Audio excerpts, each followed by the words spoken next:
এখন এই হুইলটা কোনো একজনের বয়সে এসে থামবে, আর যার ঘরে থামবে তোমাকে সিদ্ধান্ত নিতে হবে যে তুমি তাকে এলিমিনেট করবে কিনা। 55।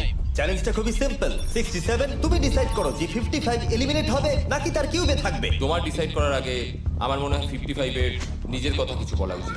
তেমন কিছু বলার নেই, খুব ভালো সময় কাটলো, এবার তোমার উপর। আপনি কি ওকে এলিমিনেট করার কথা কিছু জিজ্ঞেস করবেন না? না, কারণ আমি ওর জায়গায় থাকলে আমিও এটাই করতাম। ও তোমাকে এলিমিনেট করার সুযোগ দিচ্ছে। ওর যা ইচ্ছে করুক। ওয়াও, ঠিক আছে।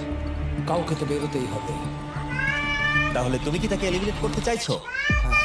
ঠিক আছে, ও ডিসিশন নিয়ে নিয়েছে। ঠিক আছে, ক্ষমা করে দেবেন স্যার। Thank you.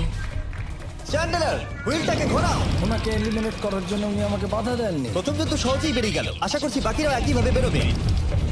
ও 47, তোমাকে কিছু বলবার সুযোগ দিচ্ছি এর সিদ্ধান্ত নিয়ে নেবার আগে। আমি তোমাকে বল